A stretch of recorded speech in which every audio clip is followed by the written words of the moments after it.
Hey guys, Bound here. Today I'm going to be going over my team, my main series 12 team that I've been using throughout ranked battles.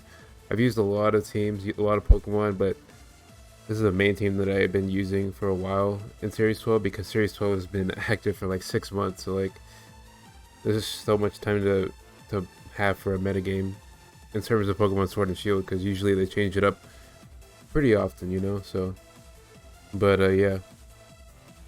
As you know, Series 12 is the series with that allows at least at most two restricted Pokemon. So you know me, I don't really like using restricted Pokemon. I like to use like any kind of Pokemon and just make them work. Like this team, I mainly wanted to use make Decidueye work because I think Decidueye is a fun Pokemon to use in general. And yeah, so the first one that I have, and one probably the most important mod in this team is Rotom Heat because of the typing and the defensiveness. Because, as you know, Zacian is the most used Pokemon in the format. If Zacian, if you can't let Zacian get like free Behemoth Blades, so Rotom is the best switch in I have to switch into Behemoth Blade. It takes around like 1/6 of its HP or less. I'm pretty sure. But the problem is Zacian's close combat can do like 5/8 of my health, which is really sad, but I have Switch's Berry to make it live a little bit longer in some situations. And my moveset is Volt Switch, Overheat, Foul Play, and Will-O-Wisp. Let me just bring it up this format here. But yeah, Volt Switch, Overheat, Foul Play, Will-O-Wisp. The reason why I'm running this EV spread is because the 56 speed allows me to outspeed max speed like Celesteela's, because as you know, I kind of struggle against Celesteela, so I need Rotom to outspeed it in some situations, and it's actually helped quite a bit. It also can outspeed base 90s without like any investment, like Landorus, Therian, and Dialga. In some situations, that can actually 1v1, which is really cool. And like against Zacian, if Zacian close combats and I live it, then Overheat one-shots it, which is nice. I don't even have to run any offensive EVs to one-shot that Zacian. That's really good. Because close combat lowers Zacian's defense, that's why it one-shots. If it doesn't, then it doesn't one-shot, but it's still pretty consistent, like, nonetheless. So, yeah. Lycanroc, I've used this mod so much. I've used it for, like, over 2 years in Pokemon Sword and Shield. It literally, like, takes advantage of the meta so much because of the fact that people like to use Airstream Sweepers a lot. And, Lycanroc can just get the sand up with its own stab moves, which is absolutely crazy, I've talked about Lycanroc before on this channel, You just get the max rockfall up, and then I can also boost my attack with max knuckle or close combat, and then I have... The reason why I'm running Jorwin is mainly because of the ground coverage against Zacians, because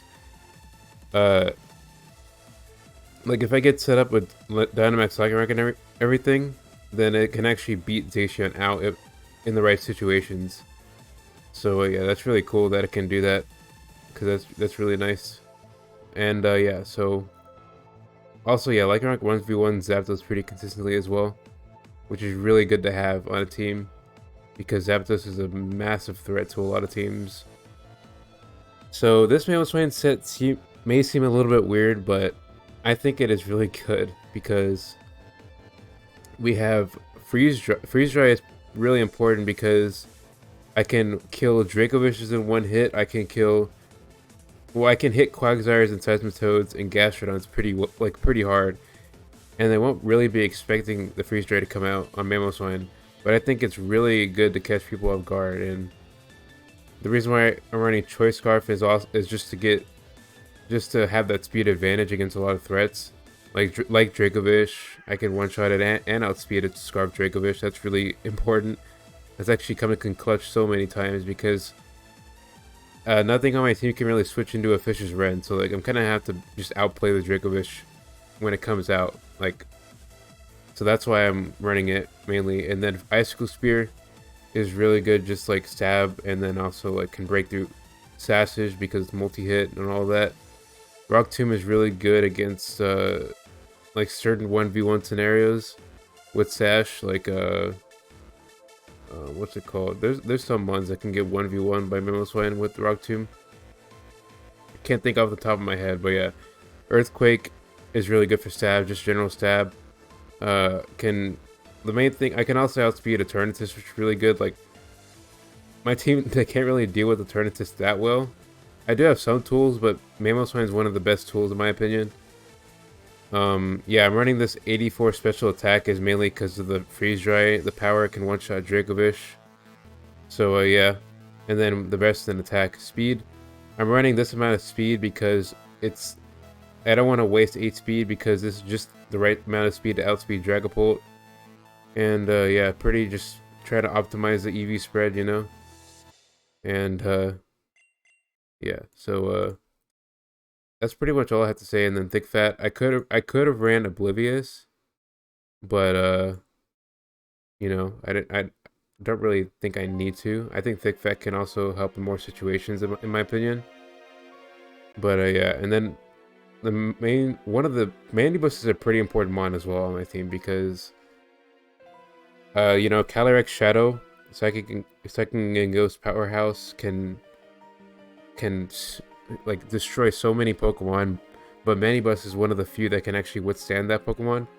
The only problem is that Calyrex gets the fairy coverage with Draining Kiss, but like it doesn't do that much. And the main items I've been running, swapping in and out, was Keyberry and a Papa Berry.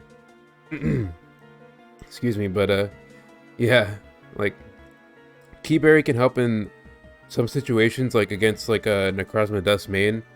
I've actually been able to 1v1 Dynamax Necrozma Dust main by withstanding the hit when getting Keyberry and then roosting on its Dynamax, and then I can basically foul play it when the Dynamax is over. That's the main situation, and it's also really good against just a lot of Psychic types in general that are really strong, like Calyrex and Necrozma Dust main are the main ones though. But I can also use it as a pivot because I have U-turn. So usually if I want to get a threat in, I don't want to switch it in directly. So this is where Rotom Heat and Mandibuzz become really clutch because I can switch them in, pivot out with Volt Switch and U-turn, and then get the threat in because I don't want to take any damage and break my own Focus Sash on, say, Lycanroc, for example. And that will basically make it useless. So I think I have to run U-turn to get that in. And then also Toxic is really good against like other tanks like Quagsire and Gastrodon, and you know, just a lot of stuff. And also just, you know, can click it versus a lot of things like Umbreon as well. Like that's really good. Except Umbreon is synchronized, so that's kind of annoying, but yeah, you get the point. And then Roost obviously for recovery. And then I'm running max defense because of the Necrozma Dust main. Mainly I want to, like, that thing is so hard to play against. I have to have like max defense, you know, just to have like the best chance against that thing because that thing is a powerhouse. But yeah, Overcoat's really good because it's immune to sandstorm damage and hail damage, and power to moves like Spore, so that's really useful in some situations. So yeah, some situations I can even lead off with Mandibuzz and use that as a pivot, or just like straight up like depending on the team, you know. Some teams can actually just straight up lose to this book. I've actually just beat out teams straight with Mandibuzz. Like it's kind of funny, but yeah. Yeah, like I said, Decidueye is the mon that I really wanted to use a lot because I just really like Decidueye in general. And yeah, I used to run actually Long Reach as an ability, but Overgrowth can actually come in clutch for some situations. So yeah, and then I'm running Assault Vest because the main threat that I want to deal with Decidueye is Kyogre, because Kyogre is a really big problem if I don't get the right plays, or like if I don't play around it properly, because yeah, I don't want it to just click buttons like water moves like for free. So like, even though I don't have a water immunity, I still can use Decidueye to take some hits and then destroy with Leaf Blade. And then yeah, this moveset is really fun to use because knockoff is really good. Like, a lot of people for some reason like to switch in like Porygon 2s to my Decidueye, so I've decided to run knockoff just to deal with that. Sucker Punch is really good So I actually used to run what's it called? Let me see. I used to run Shadow Sneak, but let's see. So Shadow Sneak is 60 power with stab, ghost stab, right? But Sucker Punch is 70. So what I found out is that Shadow Sneak does not one-shot a Calyrex Shadow. It does around 90%. But if you run Sucker Punch, it actually guarantees the KO, which is really important. That's an amazing reason why I'm running it. And yeah, it's really good in that situation. But it has a drawback. If they don't click an attack, it won't work. But I think it really is worth it. And Leaf Blade is just really good stab. You know, physical grass stab. Can't really run anything else for physical grass stab. I can run Seed Bomb, but it's not really as good, not as strong. And it has a chance to get a critical hit, a better chance at least. So yeah. You know, I think it's really good. And then Poltergeist is this move is so good. So basically, it's so strong. And like, it just, like if they have an item, it's gonna hit. But like, that's most of the time. And it just does so much damage. It's really good, you know? If I get a single prediction with this move, like they're losing a Pokemon because it's so strong. And the Decidueye has a lot of attack too. Like, the Decidueye is really good. Like, it's a bulky Pokemon, but it has like really good attack. So I can use that to my advantage with Assault Vest and all that, which is really cool. And the last this is one of the most fun mons I've ever made, honestly. Like, this Primarina set is so good, dude. Like, Throat Spray, basically what I'm using here is Liquid Voice, right? So, as this is the hidden ability of Primarina, right?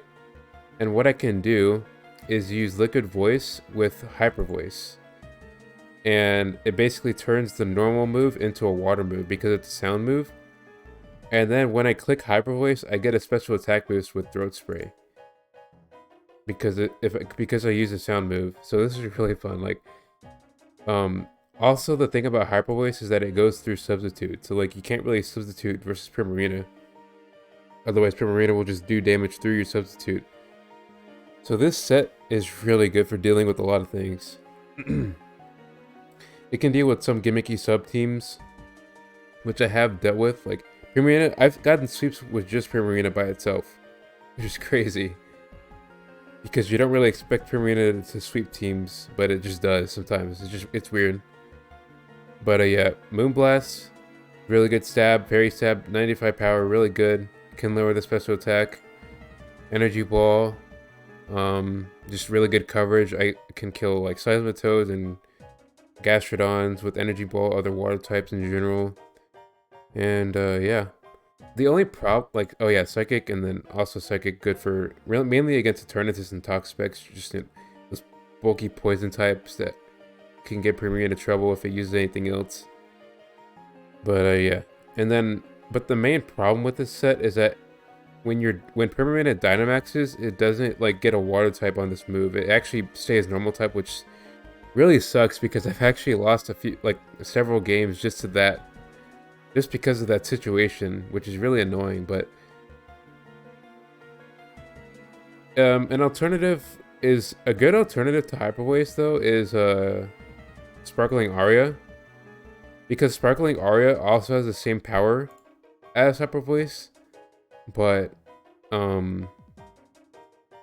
it doesn't like, you know, work with Throat Spray, but it can also go through Substitute as well, so that's really good. But I just really like using the Throat Spray set. It's just really fun. Yeah, so that's pretty much all I have to say about this team. I don't think I'm going to be playing Series 13. It's just the fact that there's no limit on restricted legendaries isn't going to make any of my teams usable.